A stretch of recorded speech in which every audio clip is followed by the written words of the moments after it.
wake up and let the weirdness begin. It's the KVJ Show to start your morning.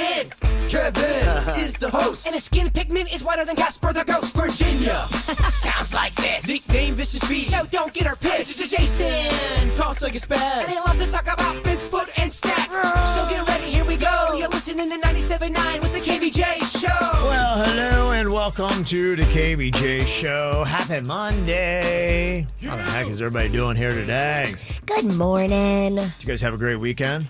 I did. I was out at the Feast of Little Italy. Okay, yeah. Ooh, we were going hard, Kevin. Oh, yeah? Yeah, Saturday and Sunday were some of the most beautiful weather days of the year. And they were so nice. Everybody came out. It was packed. That's great. Yeah, it was fun. That's good. I had fun Friday out there. Yeah, Friday was fun too. And I took home, Kev, this year's fried raviolis were the best of all the years, in my opinion. Really? Okay. It was a good ravioli year? So good. Okay. That's great news. Yeah, Friday was a lot of fun. Thanks to everybody who came out and was there this weekend. I know a lot of people were hitting it up, so it's a good time. Yeah, nice weather. Oh, the best.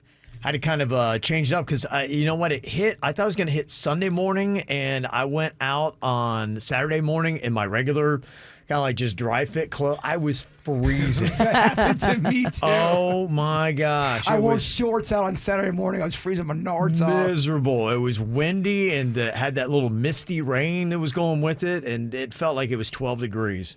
It was terrible. So I think this week it's going to be nice. It'll start warming up a little bit again into the low to mid 80s midweek. And then it looks like we got another kind of like rainy little front that's going to bring cooler weather tail end of next weekend. So I think that's what we're looking at. Good, man. I busted out my pleather jacket. Oh, yeah. And then I walked outside today going, it's not that cold. It's nice out. It's chilly, though. I think you can wear pleather today. Yeah, you're good, pleather man. Yeah, it's time to start switching up those wardrobes. So we got some different weather going on. So here you go. We got a full day ahead of you. Lots of stuff to get to here on the KVJ Show. It's the KVJ Dirt of the Day. It's the KVJ Dirt of the Day. Virginia, take it away. Because you know we need that Dirt of the Day. Well, Vin Diesel himself is throwing out the invitation to Dwayne "The Rock" Johnson, asking if he will return to the Fast and the Furious franchise. If you can believe it, the upcoming Fast and the Furious movie will be the 10th movie. 10. Well, I believe it. And they still do massively huge. Yeah. It hasn't fallen off as far as the fans are concerned. So, yeah, it'll be interesting to see if now The Rock takes Vin Diesel up on his invitation. Okay. Kanye wants to get back together with Kim Kardashian, but I think he's dating, right? I know she's dating. According to my sources, Virginia, Kanye's dating Ye is dating a 22-year-old. I refuse to say yay. And I hate that I know that story. Okay. SNL making my wife say I divorced him on TV because they just wanted to get that bar off, and I ain't never even seen the papers. We not even divorced because that ain't no joke to me. My kids want their parents to stay together. Right. I want us to be together. Okay. Interesting. What? All right. Well, then maybe don't date a 22-year-old. Well, my sources could be wrong. I know that if Kim sees that, she's probably going to be like, but yeah, they were spotted out. Venetria is her name, and she's a 22-year-old model. So Okay, well, there you go. And finally here, I'm sure you saw it over the weekend, and we'll get into some crazy audio in the next Dirt of the Day, but festival organizers are being sued now because the whole Astroworld Travis Scott crazy concert that went down where people were trampled, people were stuck in the neck with needles. Yeah, it was crazy. What the heck was going on? There's some rough videos coming out. Yeah. I don't know if you saw the one of the girl. She's begging the camera guy to stop the show because someone's dead down there. Because someone's dead down there. Please stop the show. And he basically blows her off. And this is all on social media. Oh so my gosh. there's going to be people who have to answer for this. Yeah, I saw that going on. I mean, I was, it was two people that were climbing up a ladder, and I know everybody's pointing the fingers and this and that, and honestly, I get it. It was a camera guy, but knowing the structures of these kind of things, and not knowing what was going on. These are the things they got to sort out. If you're a camera guy and somebody's like, I don't know, I just run a camera. There's somebody else that you need to talk to. There still needs to be a protocol. And I'm just saying the cameraman one because that's one that's very visible. But there's so many reports of people going up to security saying, please help, and security really kind of not helping at all. That's what they're trying to sort out is, who to blame, because already they're putting out some lawsuits. Yeah, if you haven't heard, it was a huge music festival in Houston, and it was all going down Friday night, and the crowd surged. 8 people were left dead. Dozens more were injured. They're trying to figure out who didn't properly lay this concert out so that it could be conducted in a safe manner. And yes, the lawsuits have already started being filed. So yeah, you got 25 people in hospitals. 11 of them were in cardiac arrest. They only had one EKG machine apparently at the event. Ooh. And they needed a lot more. The people that are killed include 2 teenagers, 14 and 16, 3 people in their 20s. And there was just so much stuff that was going on. Yeah, the story about the drug spiking is what's crazy. There was a report that somebody was going around with a syringe and just hitting people in the neck with it, including a security guard that got hit with it. And he passed out, and they had to revive him with Narcan. Wow. Yeah. What the heck? Yeah, so that was it. So apparently that might have spooked some people. I also saw, did you see the video of the people trampling through the VIP gates? Yeah. Yes. They got through that, knocked that over, and they were getting in there. And so that had gone on. That looked like that was earlier in the day. It did. It was. It looked like they didn't have control of the event from the beginning. It did. It seemed like they were understaffed. And it's easy to say what went wrong when you're sitting back on social media. Sure. I totally get that. Sure. They say, there's 50,000 people at the event, and they said that they were licensed up to 200,000, seeming like they had the space and they should have been prepared for that kind of crowd. That's what I think is weird about sorting it out. Live Nation made the call to shut down the show at 9:38 p.m., but Travis Scott kept on playing until 10:15, and that's what they got to sort out. Did somebody tell him to shut it down, and did he choose not to shut it down?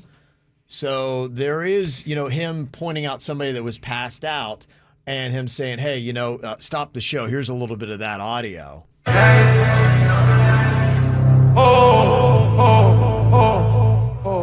off my auto tune. Just play it slowly. We need somebody to help him. Somebody passed out right here. Somebody passed out right here. Hold on, don't touch him, don't touch him. Everybody just back up. Security, somebody help jump in real quick. Keep going, just keep it just running. Somebody jump in, come on, security, get in there, let's get in there, let's get in there, let's get in there, let's get in there. So, audio like that might help him out. So they just got to find out, did somebody from Live Nation tell him to shut it down and he decided to still perform for 30 more minutes? It's tricky, too. And we know this because we've been on a stage. When you're on stage, the lights are on you and you can't see everything going on in the crowd. Right. And unfortunately, at these concerts, people do pass out. And he may not have realized that 8 people were dead and it was a surge issue and all that, the needles. And how would he have known that? And there's so much confusion on social media because you don't know what's real and what's not real. Because I'm reading reports about how he did get a message that there was something really wrong and he continued to play, but then I saw other things saying he didn't. So I don't. The one video that is kind of damning, I guess, is did you see there was an ambulance trying to get through the crowd and he was still performing? You could see the lights of the ambulance and it was just swarmed by people. And so people were on top of it dancing. Yeah, and that was the one where maybe they were saying, hey, if you see an ambulance in the crowd and it can't get through. So this is just it.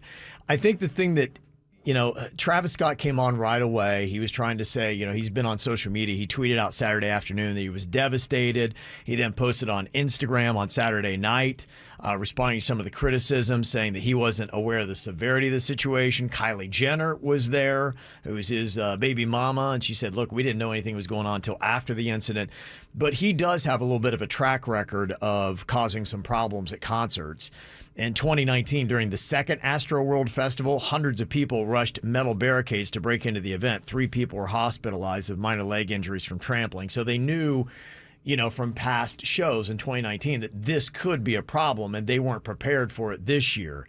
In 2017, Travis Scott encouraged a concert goer at his Terminal 5 show in New York City to jump off a second-floor balcony, saying, "I see you, but are you going to do it?"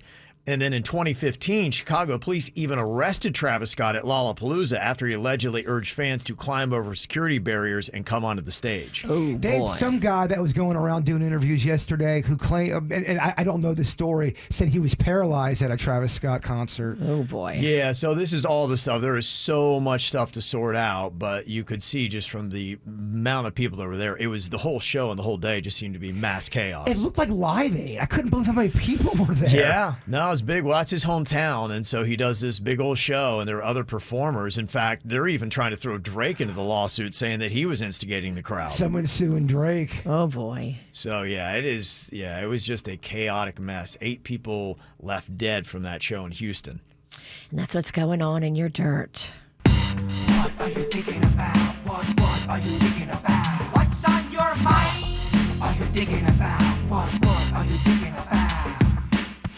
What you got in your mind today, Jay Bird? Well, I had to come here over the weekend and do some stuff here at work, and I had to take some stuff out to our very, very tall dumpster. It's one of those dumpsters where you have to kind of really reach up and knock the the top off, and so that the door was closed, and I had this big old box of trash that I was getting thrown over there. But as I was leaning up, my very awesome and nice hat that I love, my FAU hat, falls over the top into the dumpster. Now the dumpster is pretty empty, okay? Okay. And the hat is still in there, and I had tried for a good 20 minutes of trying to get that hat back. We have to figure out a strategy, a MacGyver-like way, because I think they take that trash out late in the afternoon today, and there's not a lot of trash in there right now, so we have a small window of getting this hat. Well, we're a team. Blood in, blood I am out. not getting in the dumpster for your ratty hat. You don't have to get in the dumpster. I just have to either figure out some type of. We have to make a makeshift fishing pole of sorts. Denny's, we need a fishing pole. Or I have to jump in there. The problem, once you jump into this thing, it's hard to get back out of it because it's so tall. Oh, my. But I really want this hat back. And if you throw a pole up there, like a fishing pole, it's hard to see what you're doing because it really is a tall dumpster. So basically what I'm saying is we're in the think tank right now. We have a situation. We need to go save that hat. Let's do this thing. Let's get a strategy going. MacGyver this thing. I say we chalk it up as a loss. Hat's a hat. You can buy a new one. I know someone gave me this hat, and it's an older FAU hat. It's a specialty hat. Right, so you can't go and get that hat now. It's fitted. It's perfect. It's perfect. Well, then you should have taken better care of it. Well, it was an accident. So, all right, never mind. I thought we could maybe have some fun this morning, but screw it. What's on your mind, Virginia? If you got a ladder, you could get in, and then we could hand you the ladder, and then you could get out the same way you got in. So it's doable. But Oh, this sounds like a great way to get him trapped in a dumpster, and we have to call 911. That's why we're working it out. Okay. we take the ladder and run when he's in there. It is a time crunch kind of a situation because we don't know when that dumpster does get emptied. Yeah. Could be today. You don't Who want to be knows? in it when they come to empty it. There's not much in there right now because it was emptied before the weekend got started. Okay. Yeah, it'd be a time to go get it. Today before they get here, but the longer we wait, the worse that dumpster's going to get. Yeah, we just got to figure out how to get a ladder. You think a ladder is the best way to climb in it? That's what you should do. You get a ladder to climb in it, and once you get in it, we give you that same ladder to get out of it. Yeah. There's got to be a ladder around these parts. There's got to be. Oh, there definitely there's a is. ladder in engineering, but it's locked up because I've tried to get it before. I wanted to do something. They do. Every door is locked until 8 o'clock in the morning. They know not to trust us. Everything. The only thing that's open is that very slow vending machine. Oh, yeah. Okay. All right. Well, definitely a project to work on. It's something just to. Yeah. I'm looking for strategy here. Yeah, I think the ladder's probably the best strategy. Yeah. Somebody else knows. All right, Virginia, what you got on your mind today? I wanted to share a sweet moment with you guys yesterday at the Feast of Little Italy. You know, the weather was so beautiful. So many families came out. And I was standing up by the DJ. He was playing great music. Okay. I think he had just put on some Bruce Springsteen. And we spotted this cute situation going on with this family. So it was a family, a few people. And there was a dad, and he had an adult son in a wheelchair. Mm-hmm. And when the Bruce Springsteen song came on, the dad went over to the adult son that was in the wheelchair and obviously going through a lot of medical stuff. Mm-hmm. He picked him up and he was just holding him and dancing with him. And the two of them man. were That's dancing great. together. Oh my gosh. Yeah. I started crying. I told Panda the story. Like 30 minutes later, I started crying again, just telling the Yeah. story. It was so beautiful. That is beautiful. I just wanted to share that moment with you. Yeah, that's good. I love to see that kind of stuff. That's nice to get. What I got on my mind here today, just to let you know, if you have a student that goes to Palm Beach County Public School, they're going to be starting opt-out for masks today. And ultimately, that is good news because the numbers are lower now in Florida. I think Florida, at least as of last week, was the lowest numbers in the state or in the country. I believe it is. That's the headlines I'm seeing. Which is nice because, we've pretty much been a hot spot for I remember there was a time where, I can't believe you, Florida. Yes, and now we can point the finger at other people. But I was just kind of curious about that. I haven't really had a chance to talk to the Mexican Queen about our son. I assume he's still going to be wearing the mask because it sounds like what you need to do. You need to send in a note saying that you would like for your child to opt out of the facial covering. And they can do that, and then you'll be like, you'll be fine. So I'm just kind of wondering what school's going to look like today. And I know how that goes, where kids are in there and some will have masks, some won't. Kids use anything to tease other kids or to make some kind of separation or divide out. And so I was just wondering what that's going to look like, how many kids are actually going to do it. We didn't do it. I don't think as of yet, because my son seems to be wearing it. Seems to be fine. In fact, is any parents out there heard their kids really complaining about having to wear masks in the school? My kid is. Is she? She didn't like it. She woke me up from a dead sleep last night because I fell asleep, and then she's like, "Mom, can you sign this?" She had wrote her own letter to opt herself out, and she wanted me to sign it. I was like, "All right." So that's all they have to do, have the letter, you sign it, and they don't have to wear the mask? Yep. Yeah, they say all you have to do is just send in a signed note to their student's first period teacher, and they will not have to wear the mask. They can opt out of it. And then I assume anybody that doesn't have a note is still going to have to wear the mask. So my kid going to be masked today. It's going to be tricky, though, for them to, after the first period and all the other all the other classes, they're not going to know if you turned in your letter in first period, are they? Yeah, I would assume that this is really kind of a big mark to end it because, as far as teachers look, hey,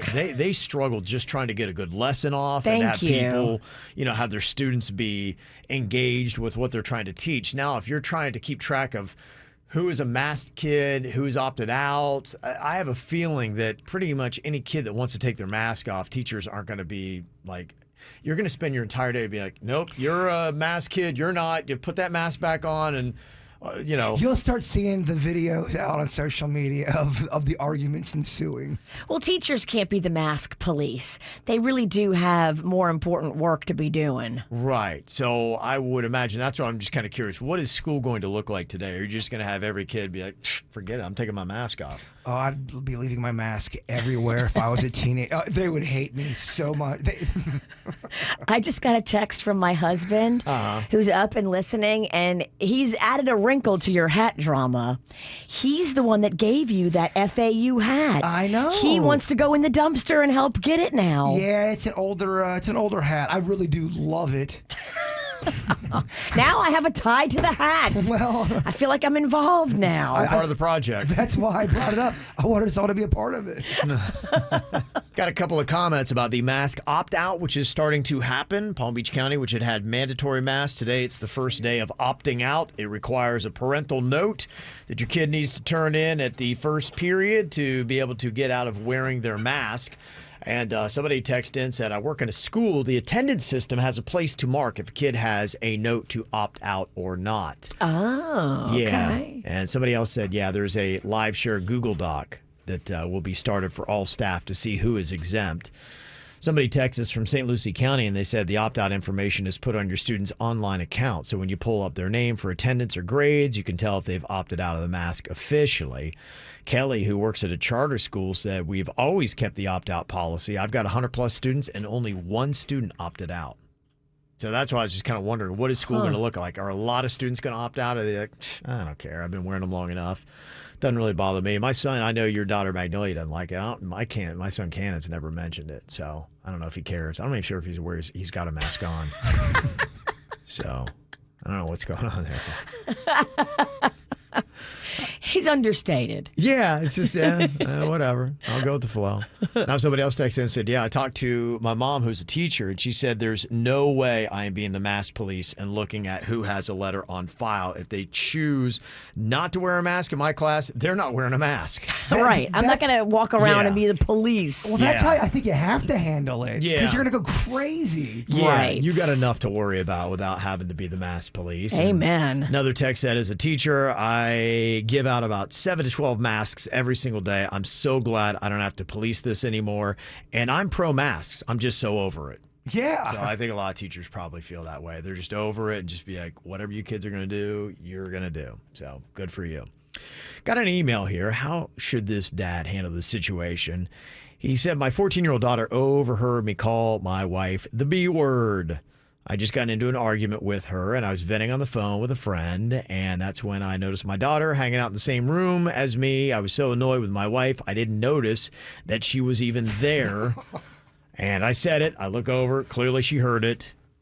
I tried to explain to her that I was just joking, but she didn't really seem to believe me. I've never called my wife that name, but I was just frustrated, and I was venting.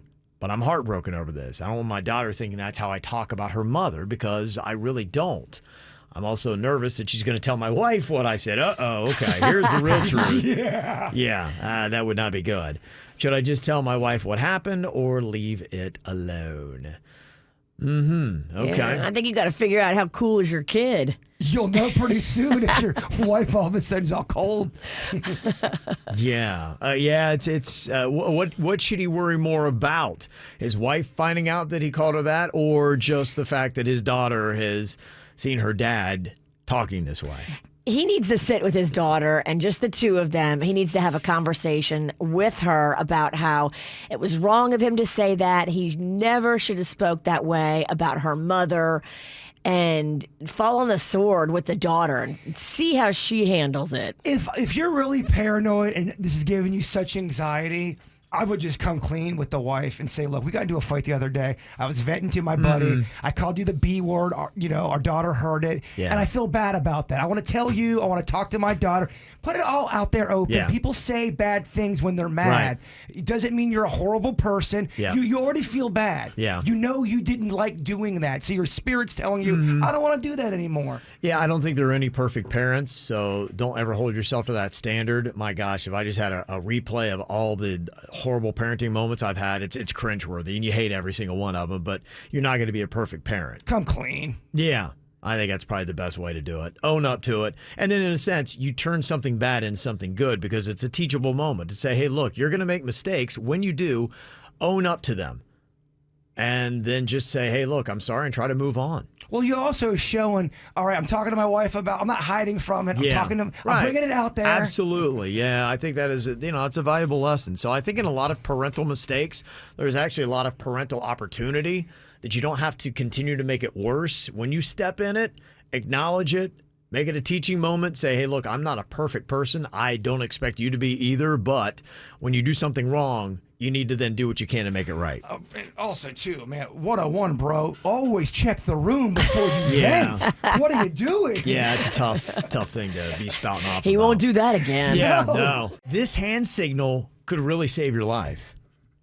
I don't know if you've heard about this, but it's actually something good from TikTok. I know. I saw it on TikTok. This is an amazing story. I don't know if you heard about this 16-year-old girl. She went missing in North Carolina last week. and wound up with this 61-year-old dude that looks like the kind of 61-year-old guy that you see up doing mugshots and doing something that they shouldn't be doing. He had the mugshot. Oh my gosh, holy crud, look at me. Had the look, and I don't know all the ins and outs of this, but this girl winds up with this 61-year-old, and he takes her from North Carolina. They go through Tennessee, Kentucky. He's got family in southeastern Ohio, and he shows up with this underage girl, and they're like, "You're not staying with us. I don't know what is going on with you and this underage girl, but you are not staying." So he starts tracking back down through the South, and it was somewhere, I think, in Kentucky off of I-75.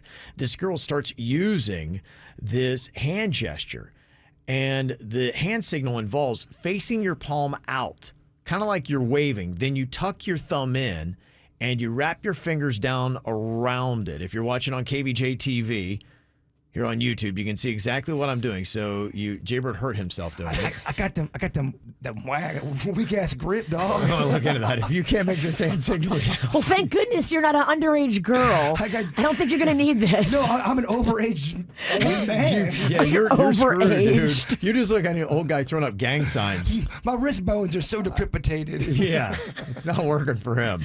I don't think that's a word. Yeah, it is. So what you do is you face your palm out like you're waving, you tuck your thumb in, you wrap your fingers down around it, and you just repeat that motion. And thankfully, as this 16-year-old girl is doing it, there's a random driver that knew it meant that she was in distress, and they called 911. The authorities then found where they were on I-75, and the cops did a maneuver where they got one patrol car in front of his car and one behind it, so he couldn't go anywhere. And they saved this 16-year-old girl. Wow. And it's all because she used this sign. Wow. So it is definitely something that you might want to take a quick moment, if you don't know about it, to make sure that your teenagers know how to do this sign, or anyone. In fact, I've seen this used a lot for domestic abuse survivors who are in a situation where maybe they're on just a chat and they get a moment, and you always have that scumbag lurking in the background where you can't say anything, but you can on camera do that maneuver where you take your thumb, tuck it in, fingers over, and do that. Somebody realizes that you're sending a signal that you are in distress and you need some help. So, like I said, that is definitely something that is valuable from TikTok. Yeah. Let's mark it down. I think we got 100 things against, one thing for. We decided on our KVJ kind of word, llama, llama, llama. That's when we know, oh crap, Bird is in trouble.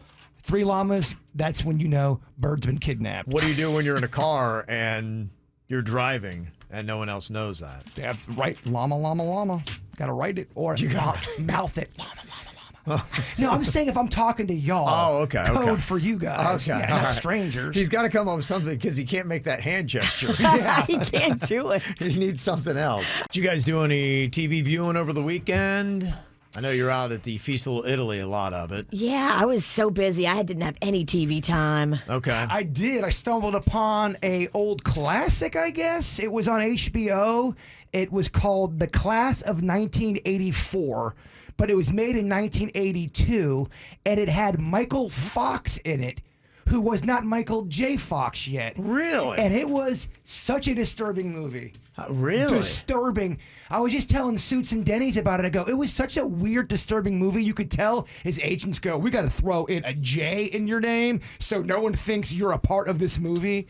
Because a year later, he's on Family Ties, and then 3 years later, he's on Back to the Future. Wow. But it was a weird, bizarre movie.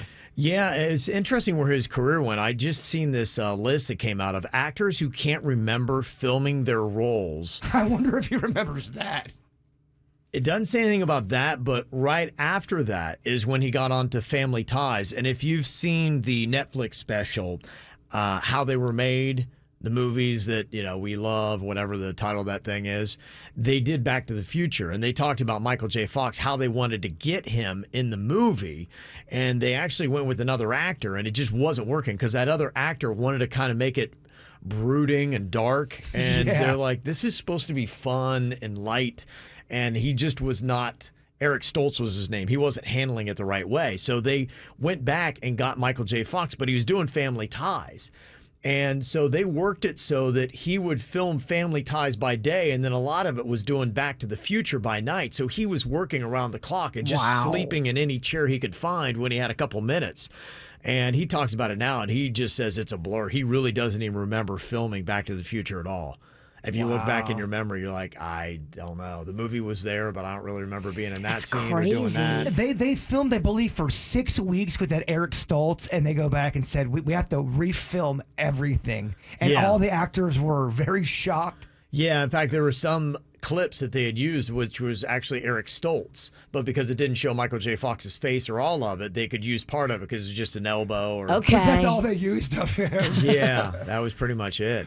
There are a couple other actors that have talked about not being able to remember their roles. Matthew Perry says he doesn't remember season 3 through 6 of Friends because of his pill addiction. Wow. Has no recollection of filming that. And Courtney Cox, oddly enough, says she can't even remember being on Friends. She's got such a bad memory that she doesn't have any memories of being on the show or filming the show. At all? I guess not. That's what she says. But that wasn't because of drugs. That was just because she has a bad memory. I guess so. But I'm like, I might want to look into that.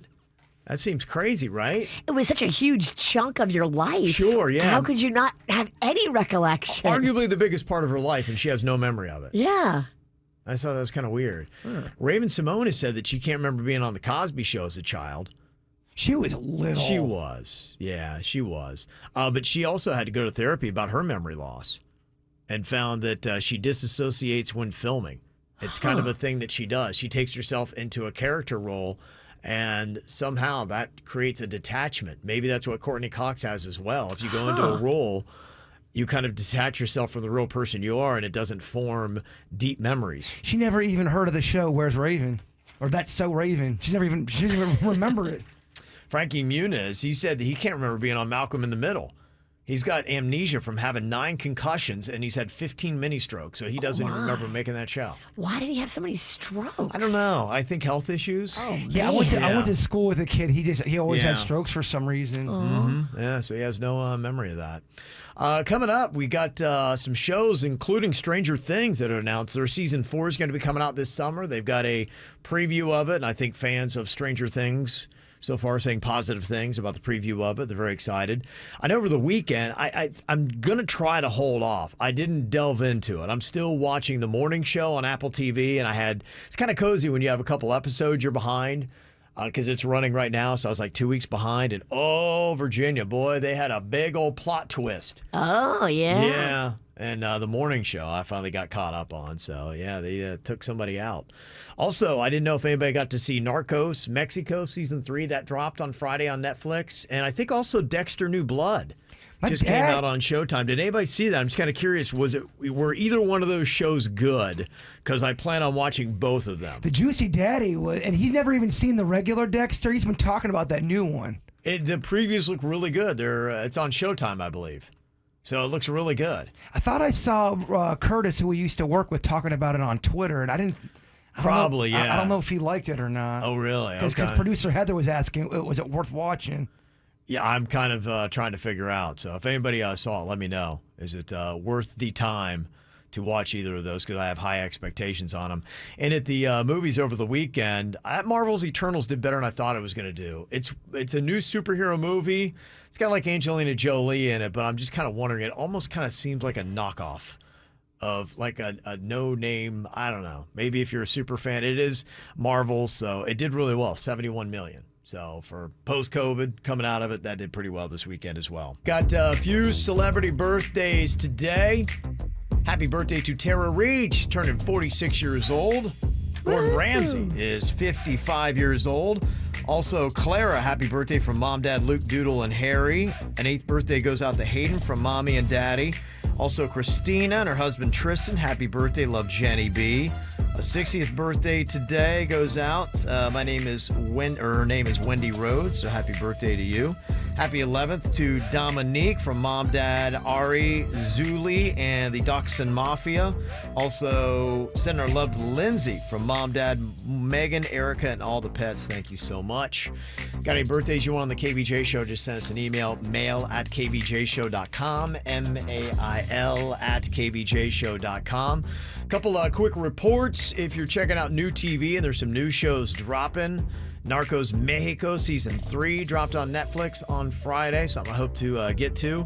Also, you had Dexter, New Blood, and so far the reviews are good. One person said it was good, another person said it was fantastic. They said it started a little strange, but it got real good after that. Okay. So good reports on that. And the Yellowstone season premiere also was last night, and it was excellent. So some new TV for you to check out. All right, here we go. It is a Monday morning. How are you waking up here today? We're going to find out with a round of Think Fast. Got Virginia and Jaybird and Denny's all ready to compete here today. So ready. Okay, so ready. Everybody's all fired up here. So alert. Okay. All right, let's see how you do here. All right. I've got a topic. Got to come up with something with a sensible answer to get a point here. Sensible being the key word. Sensible. All right. A terrible topping for ice cream that starts with the letter O. Olives. Oh, Virginia, we'll take that. That would be a terrible topping for ice cream. Jaybird hates olives. They remind me of buttons. He's got a whole anti-olive agenda. I do. Yeah. I stand by it. I think they're terrible. Okay. All right, Virginia up 1-0 here. Think fast. It's a big city in another country that starts with the letter B. Bangkok. Budapest. Bangkok, we'll go with that. Bangkok. Come on, Bird. Beat the witch. Beat the witch. All right, Bird on the board. It's tied 1 apiece. Think fast. A 5-letter word that starts with the letter L. Llama. Yeah, jeez. Yeah, look at you. Wow. Wow. Ooh. Jaybird. Part of me died after that. It took so much. Too much. energy. Expect nothing else from him for the rest of the The show. week. Okay, Bird with the lead. 2-1 over Virginia. Oh, Bird. Denny's yet to get on the board over here. Man. Denny's, you awake? Yeah, jeez. Are you here? I went the wrong hour. I went forward. All right, it's something you always lose that starts with the letter R. Rat traps. Ring. Oh, ring. I'm going to give Denny's a point for that. Rat traps. Yeah, I think I like that answer better than rat traps. Maybe it's just me that loses those. Rat trap Pennington. Okay, Denny's is still in the game. Okay, next up, think fast. It's a rodent starting with the letter G. Gopher. Yeah, I'll go with that. I guess it's a rodent. Works Gosh, for me. I still had rat on the brain from the rat trap. It's very confusing. Gerbil. Gerbil. Yeah. Okay, Virginia Jaybird tied it 2 apiece. Oh. Denny's, you're going to need to get one here to stay alive in this. All right, something you find under the seats in your car starting with the letter G. Goldfish. She's right. I found them under her car. Rocco leaves them all the time. Okay, He all right. loves goldfish. We'll take that. We'll take that. She's not. I've seen it with my That's own true. eyes. Yeah. That's If good. you've got a kid, you've got goldfish under the seats of your car. You lead the league of old goldfish. Old goldfish and like M&Ms from 2016. If you guys ever got stranded in the woods, you could leave. You'd be or all right. live, I mean. I've thought about that before. I could live on the food under Rocco's seat. It would take a while until you'd have to eat each other. Okay, Denny's, I'm sorry you're eliminated. Oh, don't leave. I'm though. gonna hang out. Yeah, I want hang to see what out. happens. Just stay. Just Fun to stay. have Let's see what happens. Bird, if you don't get this one, you're eliminated. Oh. A lot of pressure on this one. Okay, something people fight about on Facebook starting with the letter M. Money. Moms. What did you say? Moms. Moms? No. Virginia, a little earlier, they were going to go with that. Just taking money. Yeah. Masks, mandates, things like that would have worked. Yes. I've seen some people argue about moms. I've seen it too. Talk about this all the time. You ever see something and you're just wondering what the heck is going on with that? It's typically when you see a ton of cop cars, and you're like, what is happening here?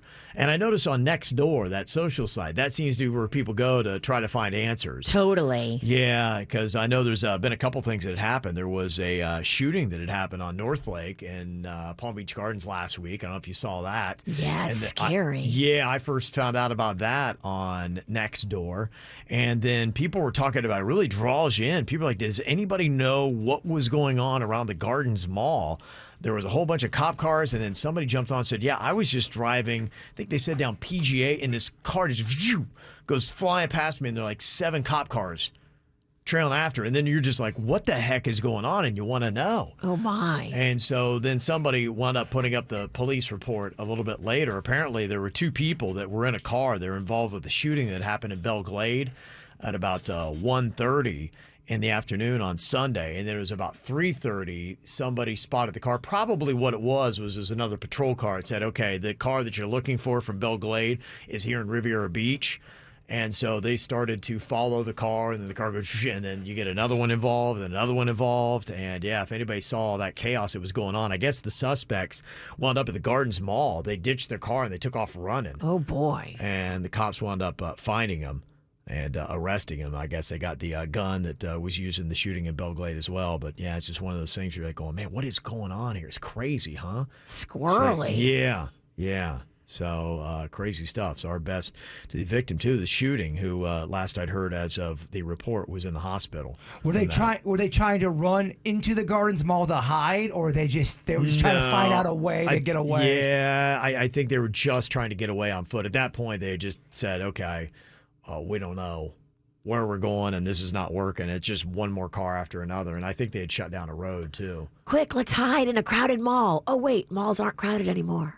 Although Right, I feel yeah. like I could go into the Gardens Mall, go into the food court, and hide, and no one could find me. I know that food court real well. I see you jumping in a window and being like a mannequin. I could do that too. I could hold that for a good 10 seconds. And even 10 seconds might be pushing it.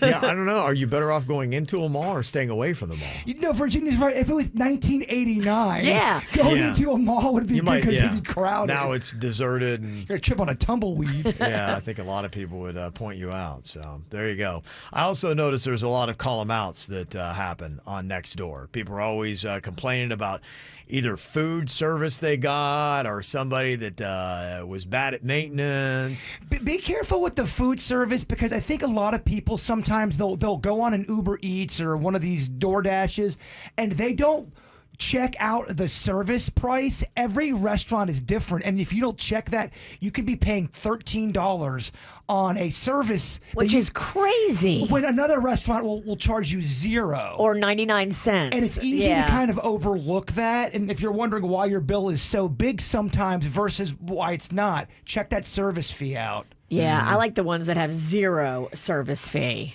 Yeah.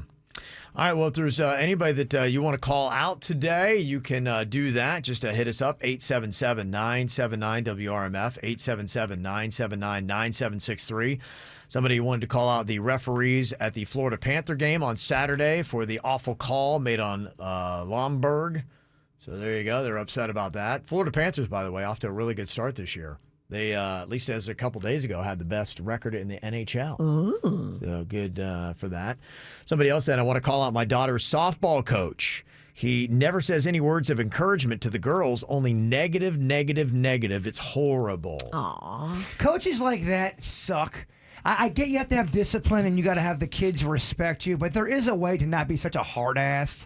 Yeah, I was actually reading an article on that. I coached girls softball when my daughter was in it, and the article yesterday was about how you have to change your style. If you're old school and you were used to your coaches yelling at you and that's how they got through to you, that mode of communication doesn't work with the younger generation now. You've got to be encouraging, positive. You got to make them feel good about being out there. And the same strategies on coaching does not work today. And there's just, unfortunately, a big part of coaching is the psychology part of it that I found out. It's not about the X's and O's and this and that. Well, even in my own personal life, when I played baseball for coaches that were hard asses like that, you were kind of afraid to play for them. Right. Because they were screaming all the time, versus a coach that really did want to teach you, was a mentor. Yeah. Those kind of coaches that I'm talking about that were there for you, you wanted to go through a wall for that person. Yeah. That the hard asses that I played for, I couldn't stand those guys. Yeah. You know, I didn't want to go through a wall for them. Yeah, it's a style that doesn't work. So, hey, look, I get it. It's great that you're out there volunteering your time to try to pour back into kids.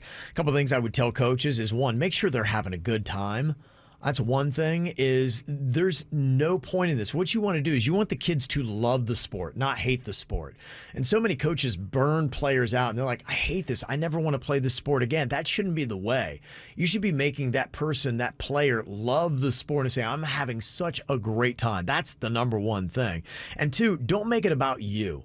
Too often coaches think, well, people are going to brag about how great my win record is and how many tournaments I've won, and so I'm going to really come down. It's more about me and me winning. No, it's not about you. It's about the kids. If you ever put yourself in front of your players, you're not doing it right.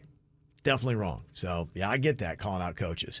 When you have a great coach, there's nothing better because they can really mentor a kid and pour into them more than just the sport itself. They can learn a lot of life lessons and discipline, but that's when it's done right.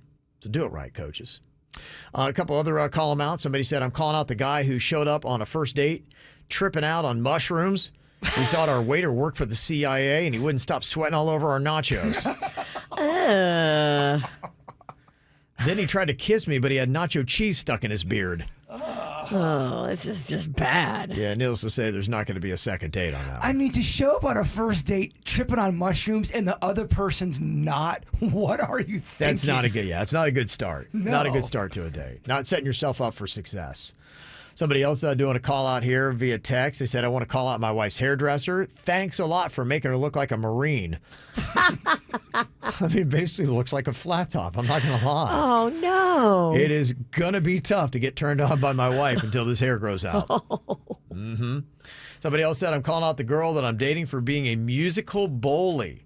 All we ever do is listen to the music she wants. And the other day I went to change the song and she smacked my hand. Oh. Not cool. Okay. I don't like that. Yeah, music bullies, got to watch out for them. It's not you got to play fair when everyone's in the car. Okay. And who is it that gets to control the radio if you have somebody driving and somebody sitting shotgun? I just think you shouldn't dominate all of the music. Everybody gets to pick songs. I mean, if you're going to be that person, no, my car, my music, all the time. I get that you want to do that most of the time. But if you're going to want to be cool, let's play something for everybody. Okay. I think if you have that, luckily my wife is just like, yeah, play whatever. So thankfully I get to win that one. That's one win I get in my life.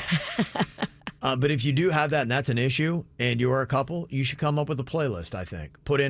You get the same equal amount of songs and you just put it on spin and shuffle and whatever it lands on, it lands on. Nothing is worse when you're with somebody that wants to always play their favorite music and you hate their favorite music. Right. My buddy loved techno. That's all he ever wanted to play. And he loved to play it loud with the crappy ass bass. Didn't even have a good system. Yeah. To the point where you couldn't even talk to him. So it sounded terrible, yeah. It was terrible. What are we doing here? Also, a text that says, my father-in-law needs to be called out. He exposed himself to me at a barbecue over the weekend. What? This led to my husband, his son, punching him and then throwing him in the pool. I'm happy my husband stood up for me, but sad that his father is a pervert. Oh, my gosh. Yeah. That's a rough one. I don't think you come back from that. No, it's tough. Imagine your parent doing that to your significant other. Oh, my gosh. Yeah. Especially if you had no idea that they did something, like they were that kind of person. It was shocking. Yeah. No, it's not a good way to do it. Okay, that is definitely deserving of a call them out. All right, a few more call them outs here. Somebody's calling out their dog who thought it'd be a great idea to poo next to my side of the bed early this morning. I got to pee and stepped right in it and slipped. Oh. Yeah. He is a you-know-what, but I still love him.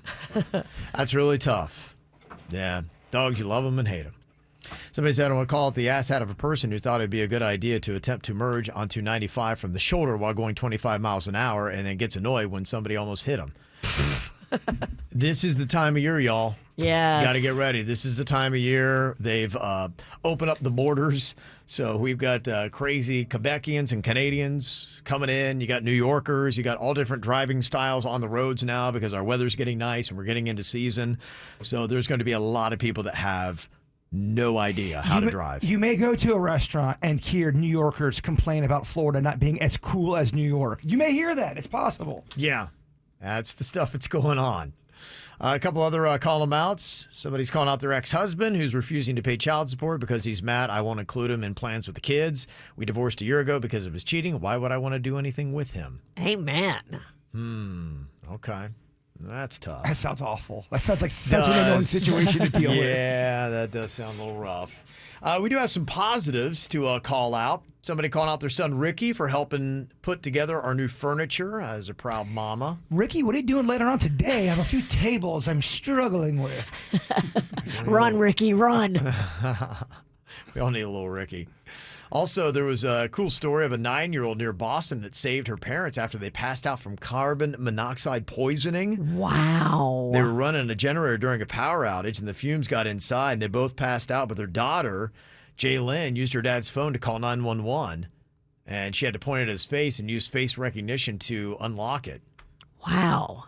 It makes you wonder, do you have a 9-year-old that would save your life? And it's a miracle that the 9-year-old wasn't overcome by the same fumes that took the parents out. Mm-hmm. Yeah, so that was an amazing story.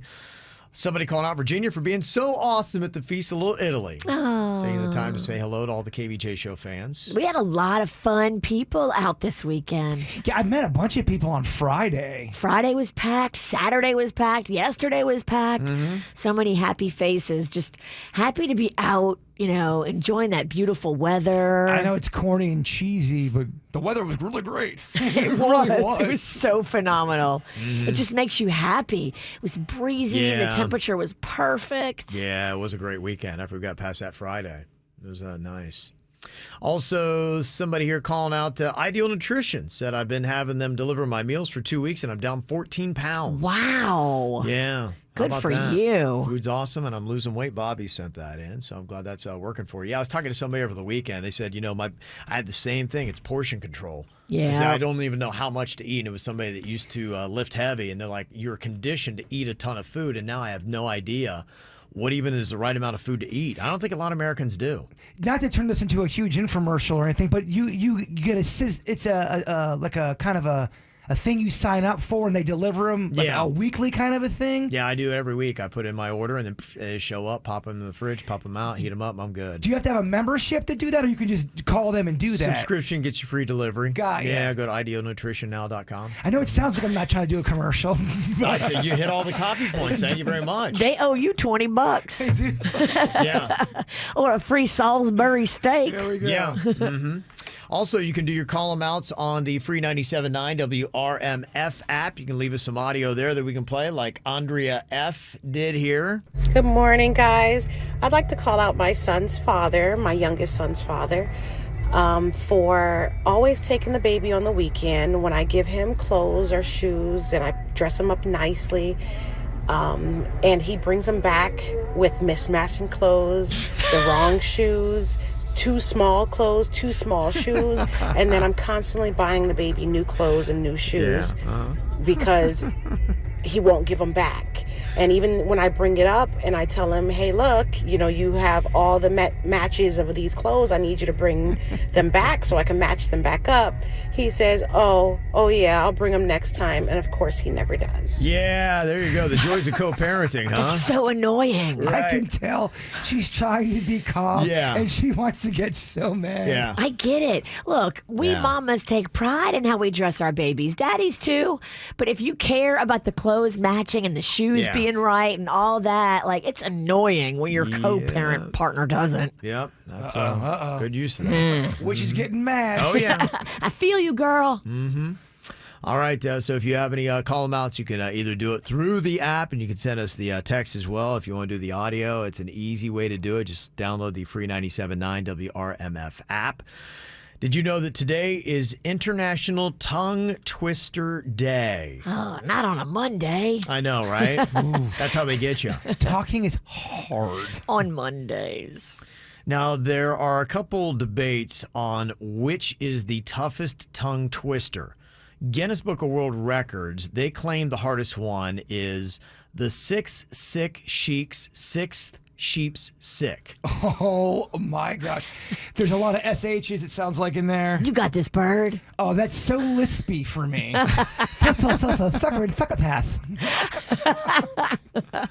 Researchers at MIT say that it's pad, kid, poured, curd, pulled, cod. That's easier for me. Pad, kid, poured, curd, pulled, cod. I mean, Give him the lispy one.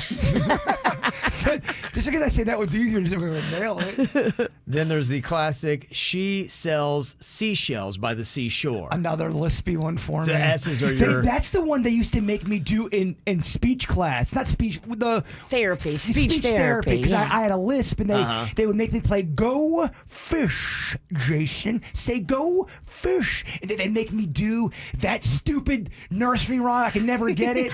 Oh, I hated it. I kept the lisp. I kept the list. Lisp strong. I told my mom, I said, I'm not going to that thing. They would take me out of class in front of everybody. Hey, Lispy, come over here. Oh, man. Oh, yeah. Oh, It was yeah.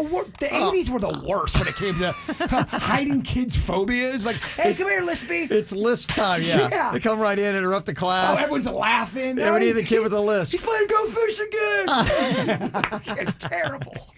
We kept the lisp. Okay, it is International Tongue Twister Day. Guinness is claiming that the hardest tongue twister is the 6-6 chic 6 sheep sick. I have to probably read it, right? Because I'm not going to be able to retain Yeah, that. it's on the prep, page 20.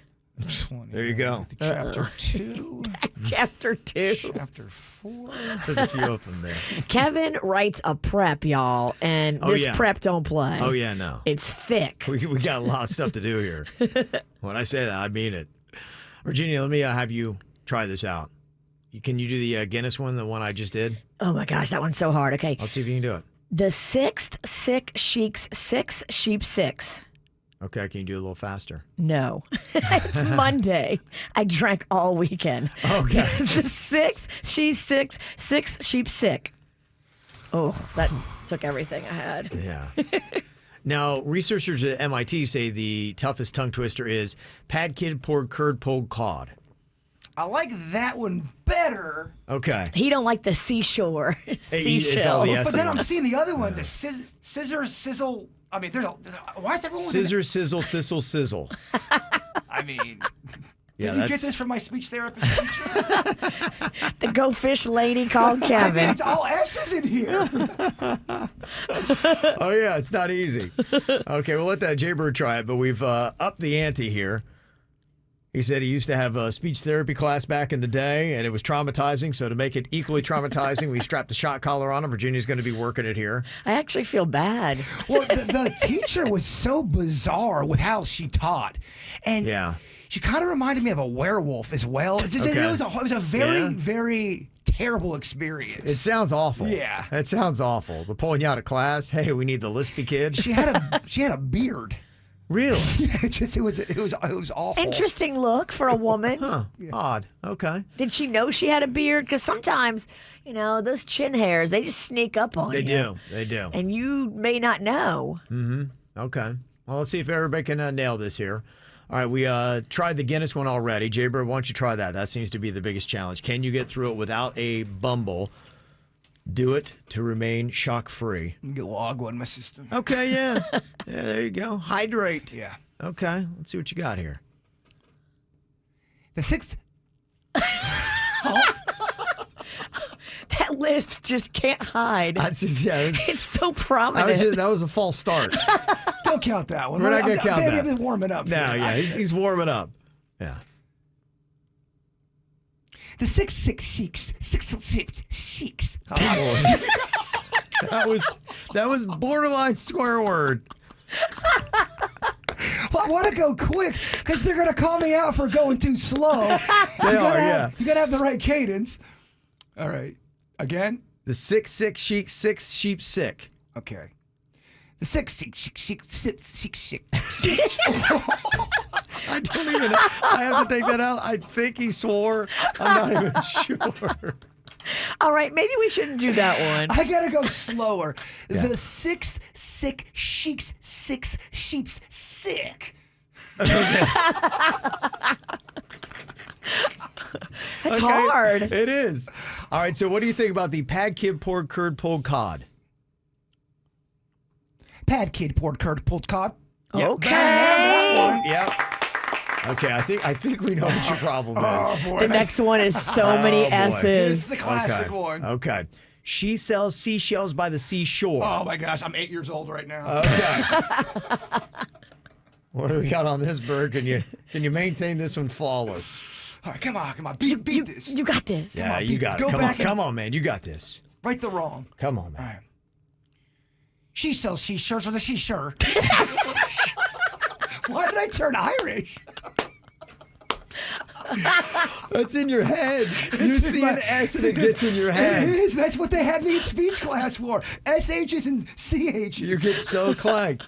All right, this is a quicker one. Scissor, sizzle, thistle, sizzle. Oh, Kevin. Oh boy. Scissor, sizzle, sizzle, sizzle. Okay, hold on. Scissor, sizzle, sizzle. Sizzle, sizzle, thistle, sizzle. Sizzle, sizzle, thistle, sizzle. Scissors, sizzle, thistle, sizzle. It's the S's, man. Scissors. It's the S's. And I feel so bad. I can't shock him.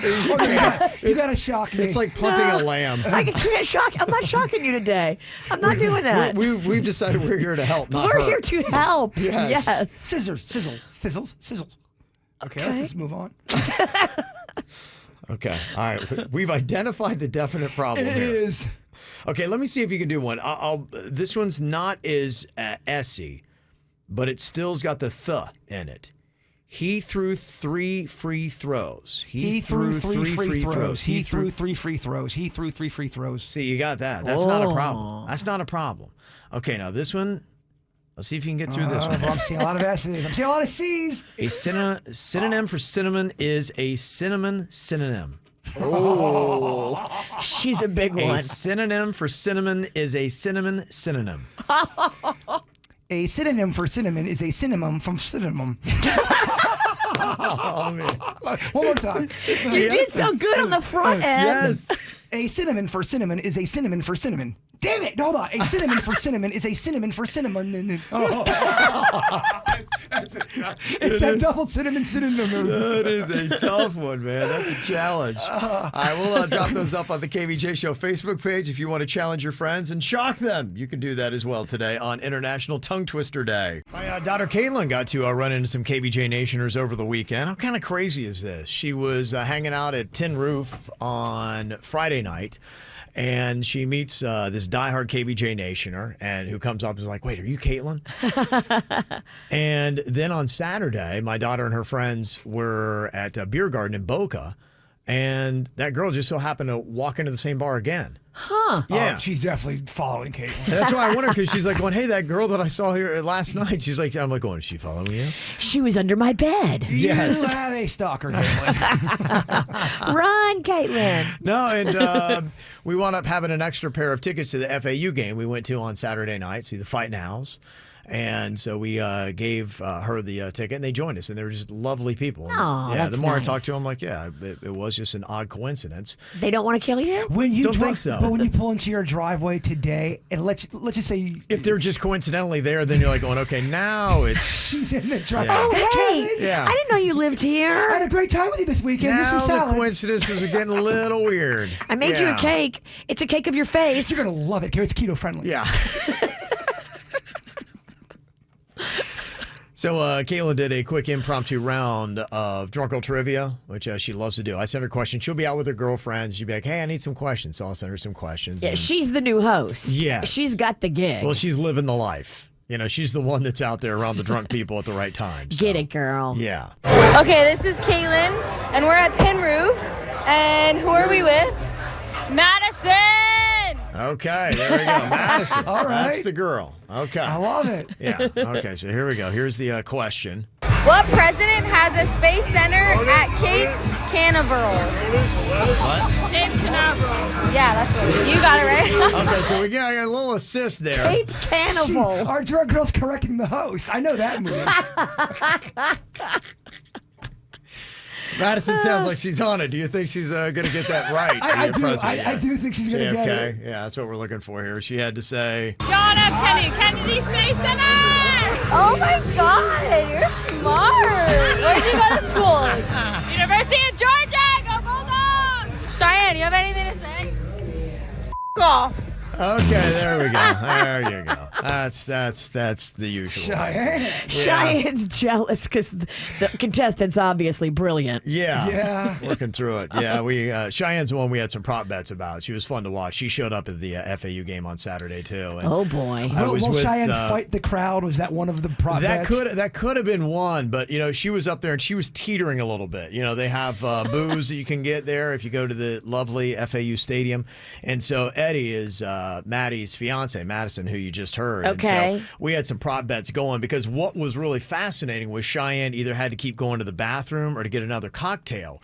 And the FAU men's basketball coach was sitting right in front of us. Oh, boy. And she was teetering right over him. I'm like, what are the odds she goes right down on his neck and he is in traction during the first game, which starts this week? And it was so close. I'm like, he has no idea how much danger he's in right now. He doesn't. He had no clue. And I'm like, do I do something? Do I help him out, or I just sit back and watch this calamity? Because I believe I saw a video of Cheyenne running and then spearing a large bush. She jumps in bushes. She jumps in fountains. This girl she's out there doing the work. She's the female Frank the Tank. And the bush won. Oh, the bush, The bush won. Yeah. She speared the bush and then got lost in the bush. I just saw feet in the bush. Yeah, that's our girl. So there you go. That's the usual contestant. So they stepped aside. By the way, Maddie aced it, so it was. Yeah, you can tell. Madison had it together. Yeah. So she was one of those drunk smart girls. Yeah, them Bulldogs are pretty good at drunk girl trivia, apparently. What is the right way to handle a bill? We got an email here, and it brings up the interesting point. If you ever eat dinner with somebody else, how do you split the check? Now, this email said, we go to dinner with specific friends who refuse to ever split the bill. They think it looks cheap. So it's either this, like, hey, you got it or we got it. Now, they're not jerky people. They just think sitting there and scrutinizing the bill is silly. Asking questions like, okay, who had the Sprite? I didn't eat any of the chicken fingers. That's lame. I agree with that. Splitting the bill is silly when you itemize what you ate and count your chicken fingers. Come on. They think if you go to dinner with friends, be prepared to pay or be prepared to have dinner bought for you. Now, my wife and I, we disagree. We think splitting the bill is fair. They always eat more than we do, and I'd rather just pay for what my wife and I order. So what do you guys think? I think you split it, but you split it right down the middle.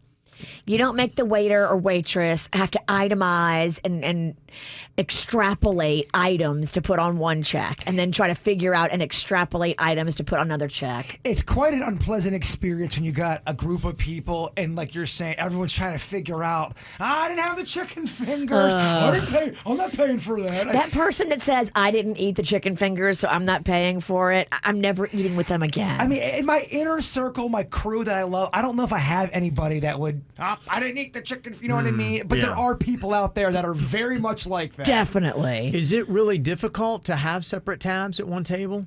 You have to tell the waiter or waitress that before and as you are ordering. Okay. And if you do, is it difficult? I mean, it's not that difficult for her to ring it up separately in the beginning, but once she's put it on all on one check, it's harder to extrapolate after that. And then you have to remember, okay, who ate the chicken fingers, and did Bob have one finger or five? So, but I see what there's. If you have a couple that does order a crap ton more, and the only reason why I'm bringing that up is I remember being in a group of people, and there is this one group that would order cocktails upon cocktails. Right. And That's me. I'm that person. But they were the only ones drinking the cocktails. A few people had a beer, but that was it. They had 5 cocktails apiece. Right. If you did the whole, let's just split it right down the middle, that's not a fair balance right there. Absolutely. Yeah, that can get to it. To me, I see 3 different options here.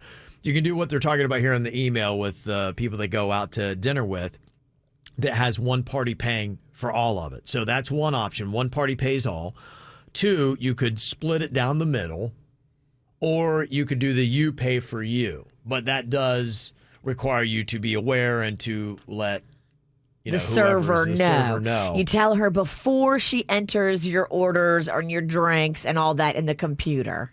Okay, yeah. So, yeah, what is the better way to do it? What do you prefer, Virginia? What is your option out of those 3? Everybody that I go out with that's cool, we usually just say, if it's 2 couples, 3 couples, 4 couples, whatever it is, we usually just divide it by how many there are of us. And if there's 3 couples, we put 3 cards down, boom, equally, 3 of us split it.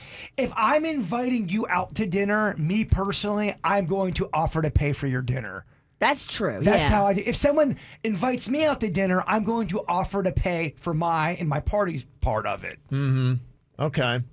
Somebody texted in, actually, it's not hard to separate the check. I was in the business for 17 years. If you do seat numbers like you should, it's very easy to separate who goes with what. Yeah, I don't think it's that hard to split that check. It's when it's after and you're trying to figure stuff out. Oh, well, she got the macaroni and cheese and she only had 3 bites. Yeah. Yeah, asking right now on a poll in KVJ TV in our YouTube chat, how do you handle the bill when you go out to eat with other people?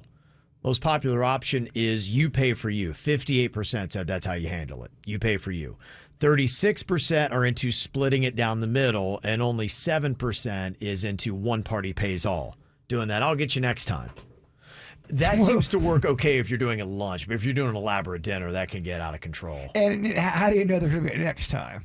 That's true. You never know. Yeah. And if you do go to dinner with somebody that has way more money than you and they offer to pick up the check, let them. That's the universe. Sure. The person who has excess money and you can tell they're fine, if they want to get the check, let them. I get very uncomfortable when someone offers to pay for something for me, so I'll always be like, no, I got it, and I'll offer, and then they'll go, no, I got it, and then I'll offer one more time, go, are you sure? Here's some money. But I feel like if you try to turn down it does become awkward. They clearly want to pay for you. Maybe it's something in their spirit they want to do. And maybe it's just too, it makes them look good at the table. Yeah. It's a cool thing to be able to pick up the whole check. You can also offer to throw down for the tip. If you've got cash on you and somebody else wants to pay the whole bill, Sure, yeah. You can say, oh, let me get the tip.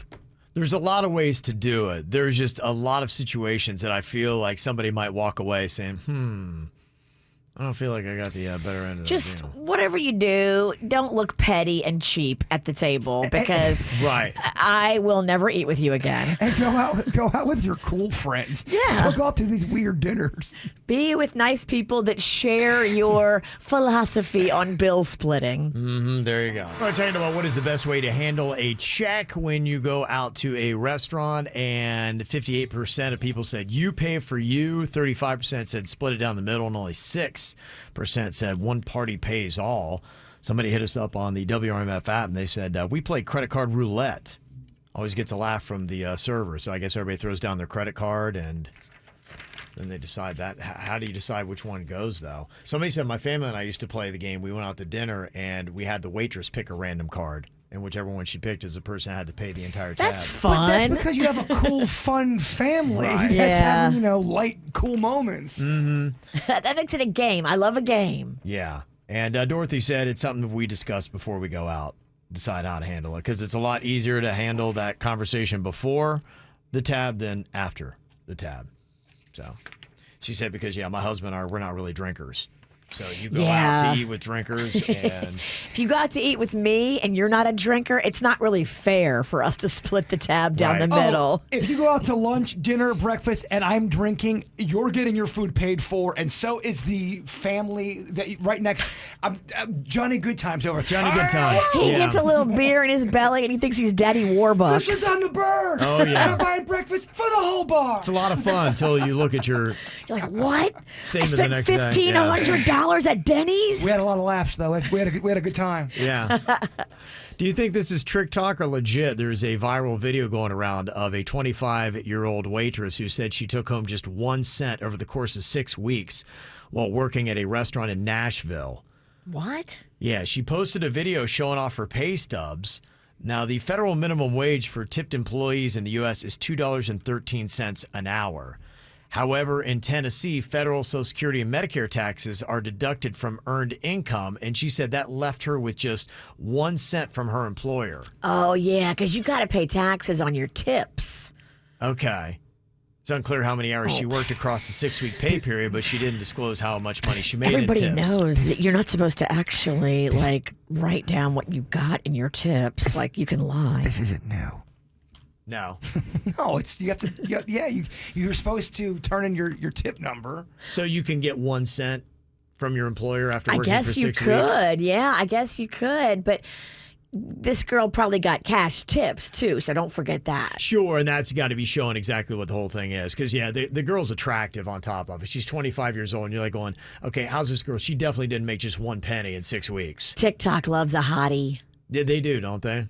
I noticed those videos seem to go viral quicker than others. It doesn't matter what she's doing. She could be picking her nose, and it might go viral because she's hot. And TikTok likes when there's a problem and you're complaining and you've been done wrong. Yeah. Get it out there. So you're saying that's standard. That's not a crazy shock that your take-home pay might be 1 cent, but what you have is tips. Well, you have to file that. You can't just because you're getting paid under the table doesn't mean you get to keep all that without it being. It's the same thing when I did baseball lessons for little kids. People would pay me cash, but I still had to report that. Her next viral video is going to be when she doesn't report that, and then the IRS comes and arrests her for. Can you believe they're arresting me? I didn't Tax pay my evasion. taxes. Yeah. Have you ever been in a fight with a celebrity? Jaber, you said you ran into a guy that said he fought a celebrity. Well, at the Feast of Little... Do you guys meet that guy, Tommy? I believe he's from Stewart. He was at the Feast of Little Italy, and he had heard our segment about people pooping next to... Or that William Shatner pooping next to people. Yeah, right. He Going to thought- the bathroom next to a celebrity. Yeah, he thought that was funny, so he started telling me a story about how he got into a fight with Andy Dick when he was out in L.A. Okay. He said Andy Dick was all hammered up, and it happened out of the blue, and Andy Dick got into his face and started touching him and grabbing his shoulders and got to a point where they got into a scuffle of sorts. Wow, that's possible. There was about 2 or 3 Andy Dick fights we report on. We probably reported on his. I think he's been in a lot of them. He's been in a lot of dust-ups. There's probably so many Andy Dick fights that never even made the press because there's so many of them. He loves to get hammered and fight people. But that'd be so weird. You're at a bar and all of a sudden you're in an altercation with Andy Dick. Yeah, that would be surreal. There have been some reports of that. I mean, you famously had the Alec Baldwin. Remember all the dust-ups he's had? I don't know if how many of them turned physical, but I know he's had a couple screaming matches. He's had a few turn physical, too. Has he? Yeah. Alec don't play. So, who are the celebrities most likely to throw down with you in public? Andy Dick and Alec Baldwin are 2 at least. Well, the thing that happened with Rob Schneider was really surreal and bizarre. Now, granted, it was an interview and things can go wrong in an interview and it's, on the radio. But when that was going on and I noticed it going so terrible, I'm thinking, oh my gosh, are we in a fight with Rob Schneider? The guy I've been watching movies of as a kid? This is weird. All right, time to see what we got going on in our whacked out news. Ow! There's a lot of dumbass criminals to talk about, baby. It's the whacked out news. People breaking the law. Ha ha, fighting in the nude. Ha, drunk people pooping in the street. Ha ha, it's the whacked out news. So many people on meth. Ow! There's a 42-year-old man in Italy who was missing for 24 years that finally reappeared just this week. What the heck happened? Well, I don't know exactly why he was gone or what happened. Maybe he didn't get along with his family or something happened, but he was just off and gone for 24 years. Dang. And you can imagine the sweet reunion as he finally sees his loved ones and his family for the first time 24 years later, and then the confusion when he stabs his brother in the chest in the middle of the night. What the hell? Yeah. Well, maybe it was an accident. That's mental illness, it sounds like. Wow. Okay. It's like, yeah. I now know why we lost you. Yeah, can you go back into hiding? Yeah, the brother's in rough shape, but he did survive. No word on where the family is right now. I'm sure it was a sweet reunion that quickly turned sour. Gosh, that's rough. That is rough. There's a woman in the Bronx who got arrested for bashing a train conductor in the face with a pumpkin. Oh, my. Yeah. That's aggressive. Alexis Adams attacked the conductor, whacked her in the noggin with the pumpkin, and then started unloading multiple punches on the conductor's face and head. And it's all because apparently she didn't have a ticket and she went off when the conductor asked. The conductor was transported to a local hospital where she received medical treatment for her injuries, including multiple stitches. Wow. Yeah. Using a gourd as a weapon, I can see where a pumpkin could mess you up. Oh, you could clean somebody's clock with a pumpkin. Oh, yeah. Big time. You want to try that tomorrow? I've got a pumpkin, actually. What part of the pumpkin hurts the most? I'm going stem. The stem is no picnic, but I think just the girthiness of it. Yeah, if Kevin threw a pumpkin or a jack-o'-lantern as hard as he could off my head, I don't know if I get up for more. Yeah, I got a pumpkin. Yeah. I still have one left over from Halloween that we didn't carve. Okay, another concussion for Jaybird. I mean, at this point. It is Concussion Tuesday tomorrow. We're talking about Frankie Muniz earlier, how he doesn't remember ever filming Malcolm in the Middle because of all the concussions. Do you think Jaybird one day would be going, I don't remember one day on the KVJ show? What show was I on? I hope not. I've had a good time. I did radio for how many years? Well, luckily, we have a YouTube channel. You can go back and watch it all. Oh, jeez. There's a man that got rescued on Friday morning from inside a wall in the Landmark Theater in Syracuse, New York. Now, what are you doing in the wall, sir? Whatever he's doing, he was naked while he was doing Well, it. I think you know what he was doing. Tugging it in the wall? Of course he was. They give you a lot of room. Bizarre. He was stuck there, they say, for several days. They had to snake a camera in there, like going, hey, yep, there's a guy in here. And hey, guess what? He's naked. 3 men are suing Oklahoma County jail employees who investigators say forced them to stand handcuffed for hours and listen to Baby Shark on repeat. Baby Shark, do do do do do. Yeah. That's how they were apparently torturing them. Attorneys for 3 former inmates filed the civil rights lawsuit last week. The men described the disciplinary tactics as torture events. Yeah, if you guys did that to me, locked me in some room for, I don't know, 6 days and nothing but Boom Boom Pow was playing. Yeah, I would lose it. I would lose it. It is a form of torture. It'd probably take less than that. It'd probably take me 48 hours of nothing but Boom Boom Pow. Okay. I'd come out a You'd very snap. changed man. You'd snap, yeah. They actually cited West Palm Beach in this lawsuit. Remember how West Palm was playing Baby Shark in 2019 to try to keep the homeless people from sleeping there? Yes. Yeah. So they cited that as saying there was inhumane treatment. Baby Shark is torture. Yes. But if you're trying to get people out of your area, Yeah, you got the right to leave. I feel like that's not torture. Yeah, you don't have you're defending. When you have someone handcuffed in a room and they can't leave, then maybe arguably you could say, is Baby Shark torture or not? But yeah, if you just play it over a speaker and, you know. Different definitions of torture. I think it falls flat, too. Yeah. There's a man in New York that burst into flames after he got tasered by the cops. This guy was all drunk, and he walked into the police department to get into a confrontation on purpose with the officers. Good Lord. And they had no idea, but, after he comes in there and he's all rowdy, they taser the dude, but they don't realize he had just doused himself with hand sanitizer. So he lit on fire? Yeah, he went kaboom. Oh, my gosh. Yeah, they had airlifted to a local hospital in critical condition. They don't know if he did that intentionally, knowing that they would take a taser to him, But yeah, who knows? He kind of brought it on himself. Oh, he definitely brought it on himself. And yeah, I don't know if the cops couldn't smell or if they just didn't know or didn't think about it. But yeah. He totally might have had that plan going in there. Maybe. I don't know. So it's kind of crazy. Some weird stories in the Right Down News, man. That's why they're here. They definitely earned the right. Here's the story. Since you might want to turn the audio down in there for Denny's. He's not going to like this one. Millions of giant spiders have invaded North Georgia. Oh, you heard it. And they're heading south. Giant They spiders? are. How big is a giant spider? They're hitching rides and they're coming to Palm They're Beach. heading south. Yes, they're massive spiders. They're a bright yellow. They call them the Joro spider, Joro. They're an invasive species from East Asia. And they believe, they've hitched a ride somehow, probably on produce or something like that. And now they make these elaborate webs as thick as 10 feet deep. Wow. So when they get going, it could catch a human in it, basically. Are they those big ass spiders? Or big ass spiders, yeah. There's those ones we've seen. Joro in Japanese means big ass. Okay, I didn't know that. Yeah. Oh, Joro.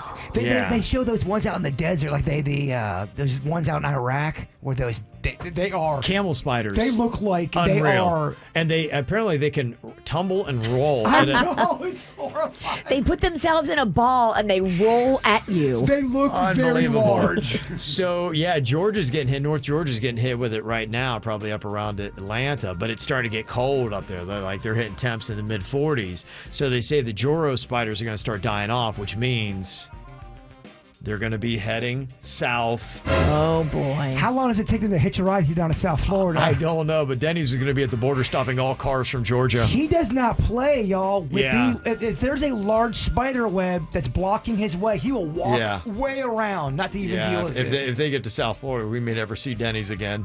He may have to start doing the show from home. I heard spiders love Uber.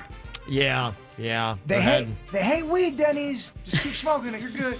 Yeah. The good news is they do kill off mosquitoes, biting flies, and those invasive stink bugs, which have no natural predators, but the Joro will be their predator. So, other than just having nasty big spiders and huge webs, maybe it's not all that. I just feel like there's so many animals coming into Florida that's not supposed to be here. We have like 80 invasive species. Every 3 months you have a new animal that's not supposed to be in Florida. Here comes the Joro spider.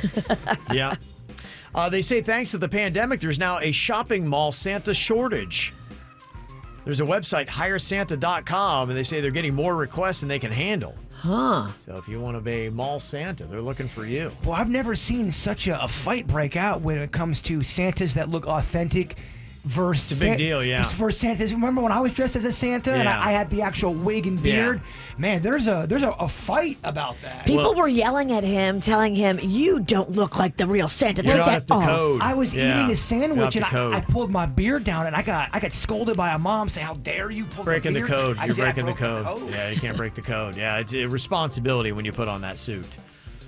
There's a man in Missouri that wanted to just get home and watch a football game, but his wife is like, nah, we're going to stop and buy a lottery ticket. He's like, fine, buy a lottery ticket. So they got a quick pick, and she won $2.4 million. Oh. Dang. Yeah, right? Wow. And she's like, and guess what? I'm not sharing it with you. Go watch your precious game. If he gave her attitude about stopping, I don't think she has to share it with him. Oh, get out of here. You give Panda attitude all the time. If you won the lottery, you'd be witching out if you didn't split it. Panda thinks I'm an angel. What? I almost couldn't even say it. Angel of death.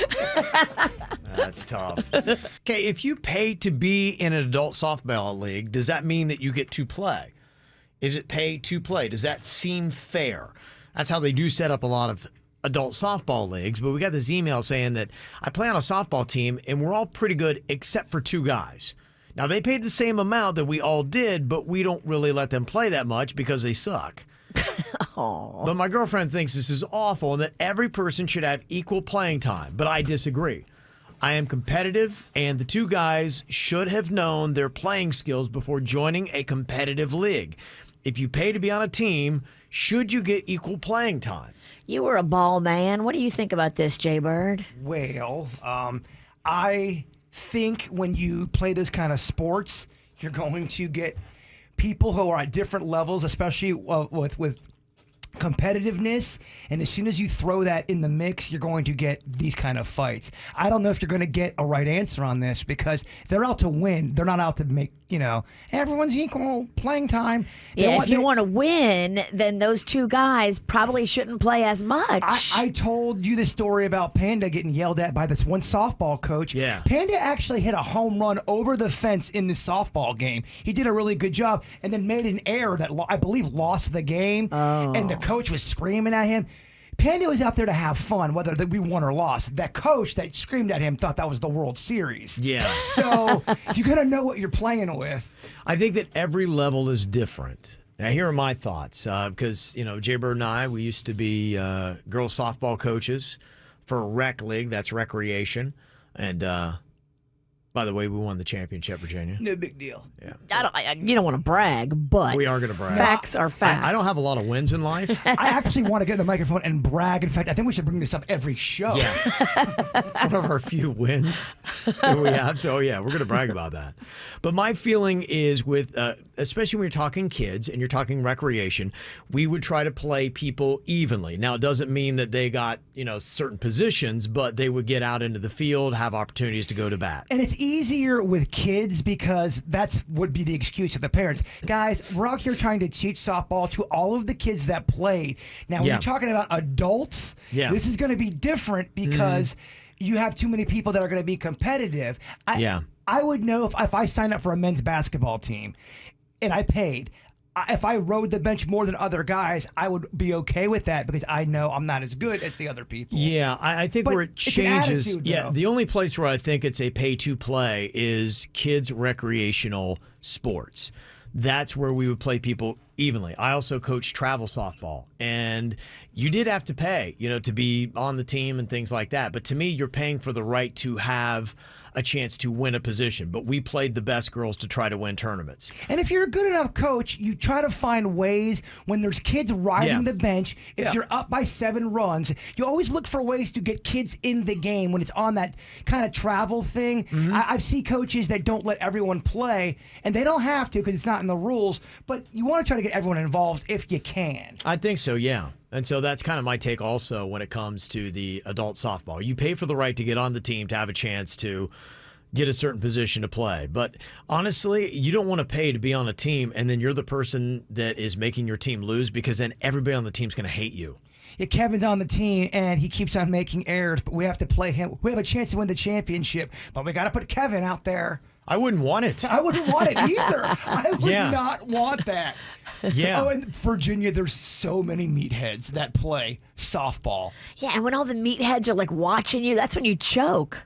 Yeah. Oh, yeah. They put me at third base, which I hated. All these steroid guys get up there, and they're taking all the frustration out from their marriage onto that softball. Oh, that's how they do it. So they're trying to hit it as hard. They're trying to kill you. It was the worst league ever. That's what they do. That's how it all works. Yeah, most people are saying, hey, look, you're adults. At that point, you try to be cool and get somebody into a game, but yeah, you don't get to demand equal playing time. No. Well, that's how you're going to get everyone to hate you. Yeah, it's not going to work out. If it's not for you, then, find something else, man. Right now in the KVJ TV chat room, a lot of people disagree with me, though. Should every person on the team be allowed equal playing time if they paid to play? 60% of people say yes, they should. But then again, when you go in there and somebody puts you in the game and you blow the game and your team loses. The chat room's wrong on this one. You can fight me, y'all. You guys got this one wrong. I'm telling you. It's not going to work out for that person to man. I want equal playing time. Dude, you suck. I also want one of those participation trophies. Yeah, you're just not going to make people, you're not going to get friends. They're going to hate you. Yeah. Mm-hmm. Somebody said, Bird is right on the money. We've watched adult baseball and we coach all 3 of our boys in rec. Everyone tries to let everyone play, but they have designated infield positions. The older the kids get, the more experience and expectation. So if your kid sucks or has terrible attitude, they get benched. It's just life. If you suck as an adult, don't sign up. Play on the street. I mean, relatively, if you suck at your job, are you going to get benched? And they're paying you. And for some people on that softball team, that championship, that is all they got, and they want the gold, baby. Okay, so there you go. So should they get the equal playing time or not? So you can always sound off. Go into the KVJ TV chat room. And now the chat room's like, no, I didn't vote for that. Yeah. The chat room came off soft. You sounded soft in there. Sounded soft, softball. Yes. I know it's softball, but we don't need no softies on our team. Mm-hmm. And my daughter, who's listening, say yes, they don't deserve equal playing time. Okay, the Ralstons are That's hard. Right. Yeah. But that's right, though. Especially if you I rode the bench in college, so to me, I'm like, hell no, you don't get no equal playing time. Okay, coming up here in just a couple of minutes, got some interesting things you definitely want to probably know about. Worst airport delays in the country. There are a couple in South Florida. Which airport is the worst one? If you're going to be flying out for the holidays, you might want to know this. Yeah, I'm hearing that all of them are going to have trouble at the holidays. Yeah, there is definitely the ones that you need to stay away from in South Florida. I will let you know that. Are you going to be flying anywhere for the holidays? If so, you might want to listen up because there are a couple airports in South Florida you don't want to use. Unless you don't mind delays. They say that of the 5 worst airports for delays, 2 of them are in South Florida. Really? Yes, 2 of the 5 worst airports for delays right here in South Florida. Any guess which ones those might be? Miami always seems a little messy to me. Right, I know. That's the one that's not on the list. Really? Yeah. Go figure. Not PBI, right? Yeah, PBI is. Yeah, is. number 5 on the list. 5th worst in the nation for delays, PBI, Palm Beach International. Was it Lauderdale the one that's got the Chili's?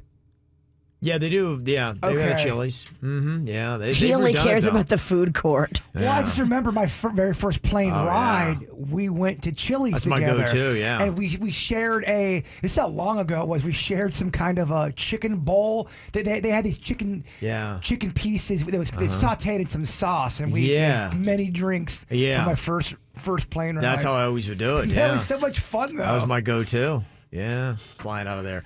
Fort Lauderdale Hollywood is 4th worst for delays in the entire country. They say 20% of all flights out of Fort Lauderdale Hollywood International are delayed. It's almost 20% at Palm Beach International. They're very close. Worst in the country, and I know a lot of us were going to be flying into both of these airports. Newark is number 1. 25% of all flights arrive late to Newark Airport. Yeesh. 22% of all flights to LaGuardia arrive late. So if you're one of those people that takes that flight very often and you use any of those airports, 4 of your 5 are going to be bad for delay. So you got to get ready. That's why I'm a train man. I'm a bus guy. Oh, you are? Okay. Well, today's your day. It's a Brightline day. Brightline cranks back open today. Yes. My friends have been on it all weekend, going down to the special party. They had a special VIP party. Brightline did? Yeah. If you got invited to get on the train, you could jump on up here at West Palm. You ride it down to Miami, and that's where the VIP party was. Yeah, the one time I got on the Brightline, because I went with Joe Ponton, it was turned, man. There weren't many people on there, and they were offering me drinks the entire time. It was a good 40-minute drive. I love the Brightline experience. I'm kind of a little salty that I didn't get a ticket to the VIP party, because I'm always talking about how Brightline's so awesome. I know, right? They really made you feel like a real somebody. Dang, how about that? And what a game changer it's going to be. I think it's 2023. They're going to be opening up the trips to Orlando.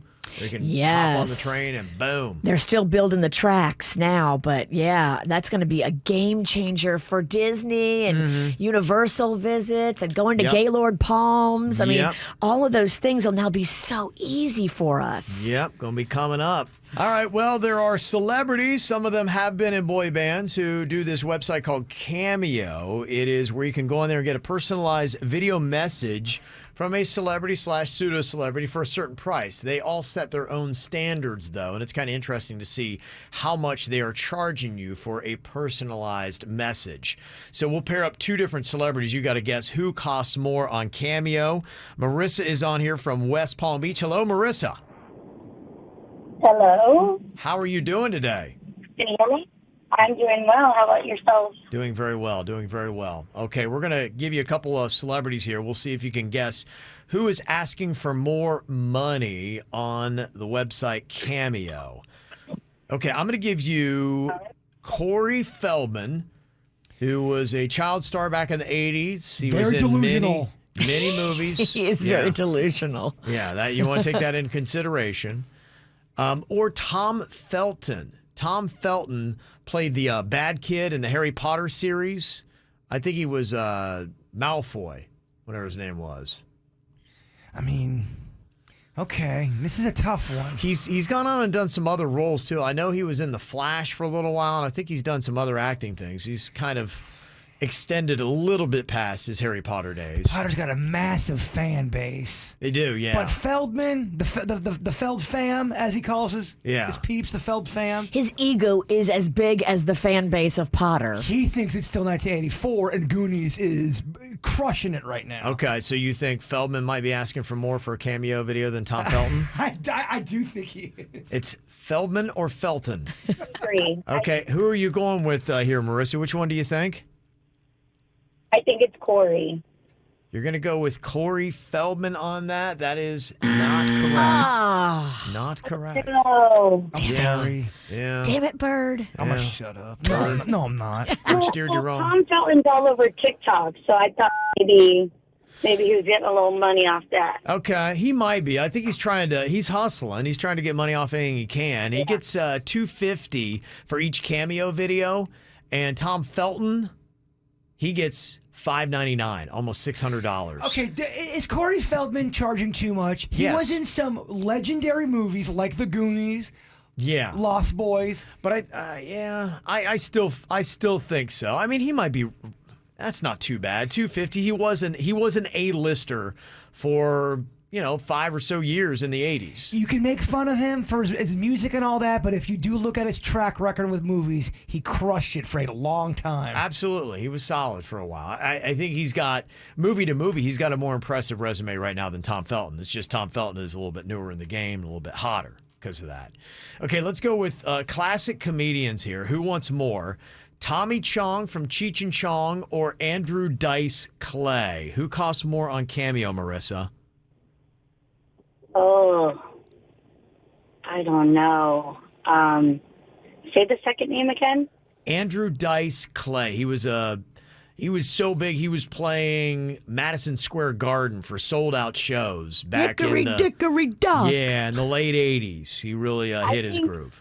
I think the first one you said, because I know him, and I don't know. Sometimes when they're really big, they want more money. Okay, all right. Tommy Chong, been around longer in the game. Andrew Dice Clay once more, though. Ah, damn it. Yeah, Andrew. Oh my God! Yeah, No. Andrew Dice Clay once. This is the only time I've been able to get through, and I'm so nervous. Oh, don't worry I just about from the it. gym, my Don't heart's worry. pounding. You're doing great, though. You'll walk away with tickets. You're doing great. Yeah, Andrew Dice Clay, $349 per video. Tommy Chong wants $150. Really? I feel like Chong could get more. Totally. Because Chong is going to get like all the weed lovers. Yes. And there's going to be a bigger fan base of weed. If you had a person that loved pot, and I don't know if I know anybody like that, and you had Chong do a little cameo for the birthday, hey, sweet Denny's, Yeah. happy 420. We or should whatever. do that because Denny's birthdays is coming up. Yeah, it is. It's coming up. Like now.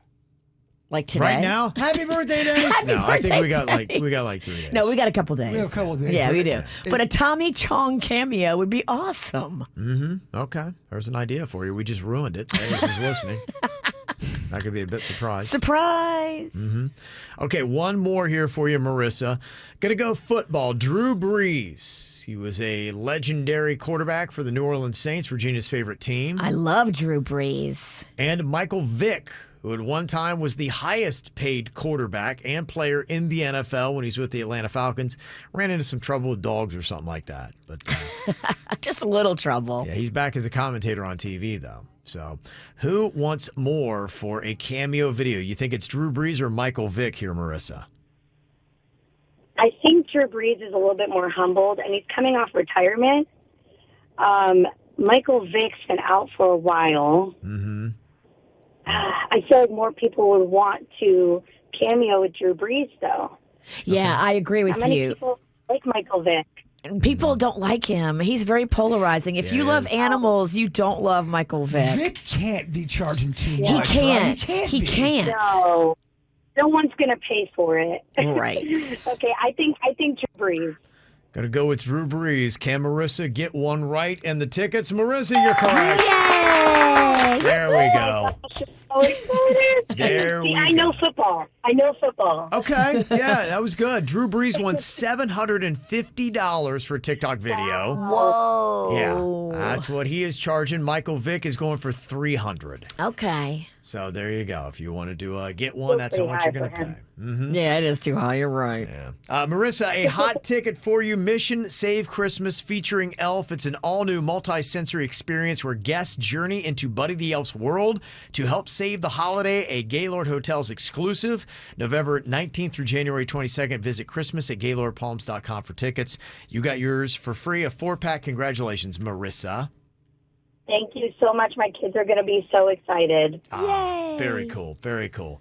All right, coming up here in just a couple of minutes, Jaybird apparently wound up running into a very wise Italian man who gave him some sage life advice. We're going to hear what that was coming up. Never trust anyone 100%.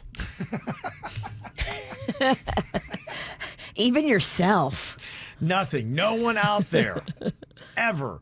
This was the wise sage advice given to Jaybird from some Italian man at the Feast of Little Italy over the weekend. Yes, and this guy was awesome. He was old school, and he might have had a few wines in him. Hey, we don't judge for your vino intake. He listens to our program and he said, Jay, but let me just tell you, it kind of sounded like on Ann a little bit. Jay, but let me just tell you one thing. If I could just tell you one piece of advice, because I was all drunk too. I'm like, give me some advice. Yes, give me your knowledge. He goes, if there's one thing I could tell you, don't trust a single person 100%. Not your wife, not your best friend, not your mother, not your father. You can't trust anybody 100%. Anybody. He goes, there's levels of trust. Okay. You know, there's some people you can trust more. Yeah. But not everyone, not 100%. He's been done wrong. Then I'm going, are you in the mafia? Is that what you're trying to tell? Isn't that the mafia code? Well, I mean, when at the fest. Well, I guess the question is, does every single person in your life have some sort of an agenda? When they tell you something, you look at your parents. In a sense, when they tell you something, yeah, they want you to be the best, but they also have an agenda too, because they don't want to deal with your misbehavings. They don't want you to make them look foolish. So in a sense, they have an agenda. So is a parent's advice always 100% selfless? Well, I read something too, exactly what you're talking about. People get all weirded out when you use everyone's got an agenda, but technically everyone sort of does have it. If I'm talking to Virginia, there's something I'm talking to you for a reason. Oh, I here. guarantee you, I always have an agenda. Oh, I know. That's different. You have I have agenda. a plan. I think we get twisted by the term "you've got an agenda," but it's not necessarily a bad thing. Yeah, it's not a bad thing. It just means you have a plan. There's bad agendas. But I think you need to, in a sense, what this wise Italian was telling you is when you are given advice, I think it is hard that someone has given you advice that is completely selfless, where there's nothing in it for them, especially when people are close to you. Like I said, parents a lot of times are going to have agendas in there. Your friends, your spouse, there might be an agenda there because your behavior and your decisions will impact them in some way. So when they give you that advice, it might be so that it kind of helps their condition or their situation that they're going to have to deal with. So when you do receive advice, I think it is a good filter to put it through to say, okay, if someone gives me advice, how does this advice affect their life for the better? Because that to me degrades a bit how strongly you should take the advice. And this is also semantics too. Someone could say, well, what kind of agenda would somebody have if they're just giving you some advice and they're passing that on to you? And what I would say is maybe their agenda would be they needed spiritually to talk to somebody. You just lending an ear and talking to somebody, they needed that in their moment. See what I'm saying? Everyone's got a purpose for what they're doing. Yeah. And the other thing you have to look too is how much baggage does somebody bring into the advice that they give you? Oh, yeah, there's terrible advice. And I mean, I hear terrible advice all the time on that side of the table. I steer you in the correct direction. You're the one that keeps trying to veer off the road. If you would listen to me, your life would be a lot easier. That veering off the road is me trying to get away from you. So are there varying degrees in how much you trust anyone? Because you would think that your parents you would trust the most. Maybe no, I trust Panda the most. Okay. Well, yeah. Spouse might be okay. Well, I wondered who would trust. Yeah, who would you trust most? And it probably depends upon how they are. If you have a bad parent or if you have a bad spouse, you're probably not going to trust either one of Well, them. I have a pretty big family, especially the immediate family, and I trust everybody in the family. I really do. But there is then now a level of who would be the highest person who I know would never ever leak anything out. I could trust them with everything. It does go, not everyone's going to be the same at their level of trust. I trust them all, but some are a little bit better than others. Right. And what about your kids, Virginia? You've got kids. How much do you trust your kids? If they were to tell you a piece of advice for you, and you can get advice from anywhere, how much would you trust that? And where do they rank on the scale? I think I trust the girl more than the boy. The girl is pretty straight and narrow. Mags she does things the right way. Virginia, she loves to try to start a gender war, always. That's her main thing. The little guy, he's pretty unpredictable. Okay.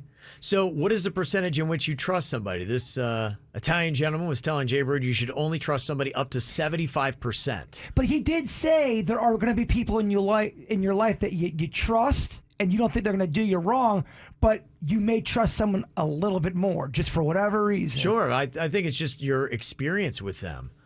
And it's a culmination of everything you've ever heard them say or do, and maybe advice they've given you in the past is how much you trust them. So what percentage would you say you trust Panda, Virginia? Is it 100% trust? No, because like the Italian man said, you can never trust anybody 100%. Which I really, that resonated with He's me. right. He is right. But I would give Panda I'd give him like a 99. There you go. He's at the highest there. Yeah, he's the highest tier in my trust levels. Okay. All right. Like my dad, I would throw my dad at a 97% trust level, not 100%. My dad's older. Sometimes something may slip and he doesn't even realize. He's a juicy daddy. He's a juicy dad. Stop making me say that. Yeah, I think if I had to look at it, now I'm not saying the advice would be great, but I think my dad would be 100%. Yeah, your dad's pretty solid. Yeah, that if he told me something, I'd be like, okay, I'm going to trust him 100%. My dad is the highest level for me. And even with that, we're clocking in about 97, 98. That Italian guy got to me. Yeah. That Italian guy took points away from the juicy daddy. Everyone's human that walks this planet. That's it's the species I'm looking at, not the person. Yeah. Spouse is up there, Mexican queen. What's your percentage with the queen? I would say it's probably 98%. She's pretty 2% lower than your dad. In fact, I wish she would lie to me more. She's way too honest. So yeah, I have pretty good trust level with her though. Probably my dad a little bit higher, but yeah, she's right up in there. What about members of the KVJ show? I trust y'all. I trust Denny's the most because he's it's closer than just working with him. Yeah. But I trust y'all. I trust y'all very high. Are we higher than 75%? Oh, definitely. Yeah, you're higher than 75%. Yeah, I'd say everybody here is in the 90s. And you're right, Denny's is I gave him all my passwords this weekend. He could completely have ruined my life and I wouldn't even know it. Denny's is up there with because I just know how Denny's is. Yeah. There's a lot of my friends that I trust, but I know they talk to their mates, they talk to their significant others, and I'm okay with that. If I tell my friend that, I kind of assume there's a chance their mate's gonna know about that. I know Denny's doesn't do that. Mm-hmm. I just know he doesn't. Yeah. If I tell Denny's something, it's just between me and Denny's. Okay. So what percentage would you put your trust level with Denny's? 97%. 97%. Same as the juicy daddy. Same as my father. Yeah, okay. Yeah. All right. Interesting. Okay. Virginia, your trust level with her. Here's the issue with Virginia. I trust Virginia, but sometimes Virginia doesn't realize she's gossiping and telling people stuff you told her, and I don't think she's doing it to be malicious. She just can't help herself. I think that's just her way. I love to share information. So it's that not gossiping, it's sharing information. Okay, that would knock her down her Rotten Tomatoes score. I still trust her. I still trust her, but... I got you. Okay. What about maybe a best friend for you, Virginia? What's your trust level? What percentage? I would say probably maybe like 80. Okay. 80. I would put my sister before. Okay, that's family. Friends, yeah, Okay. yeah. Okay. At the 80%, you going in with that, with 80%, you're thinking you can pretty much talk about anything. Why low at the 80% though? Why not higher? I have specifically the best friend I'm thinking of is a little unpredictable hormonally. And so you got to always watch, And so it's not that you're coming down on her because you think she's maliciously doing Not it. at all. No. She's got a good heart and she's a kind person, but I'm sorry, the medication sometimes has to be switched up. Gotcha. Okay. How much do you trust the government? What's the percentage on that? I think I'm now at about 15 to 20%. I'm going to sound like a hippie here. I don't trust them about much, Kev. Yeah, I believe 80 to 85% of what I hear from them is lies. I feel like anyone who has a microphone that's talking to the public without a doubt has an agenda. I mean, you want to talk about agenda. Politicians, agenda. Yeah, I would imagine that most Americans, their trust of our government, I'd say a majority is less than 40%, if I had to guess. Yeah, and it's not that I'm going on crazy conspiracy theories. I just don't think they're ever 100% honest with us. Right. Yeah. And they don't tell us half of what they know. I bet you there's so many secrets. We would be like, what? And I'm talking about the stuff I think we should know. I think they're not telling us. There's some stuff I think we couldn't handle. Okay.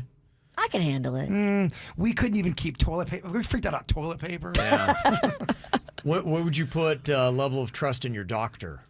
What percentage are you with that? Because that became the one issue. When we started talking about vaccines and whatever, I'm like, hey, talk to your doctor. Like, I don't even trust my doctor. I'm like, I don't know what to tell you then. I trust them high, but I will say I have seen doctors get it wrong quite a bit. And if in the moment, me knowing what they're saying is wrong and me to be proven right. So I'm in the 90s. But it's not 100%. I'm at an 80, yeah. Yeah. I'm at an 80 because I think that probably 2 out of 10 times they're probably not right on. The older I get, it starts to go down. I have too many people that have misdiagnosis, Hear man. more stories. Absolutely. Okay, fascinating stuff. Those wise Italians, you just go out to the Feast of Little Italy, you never know what you're going to get, huh? There was so many KVJ Nationers out just partying hard. Having a good time. It was so fun this weekend. They had limoncello out there? Yeah. Okay, I think that's what Homeboy was drinking. He smelled like lemons. Okay. All right, from one wise Italian to another, Jay Bird, you would wrap things up here with your thought for the day. Life has no remote. Get up and change it yourself. Oh, yeah. The KVJ Show on 97.9 WRMF.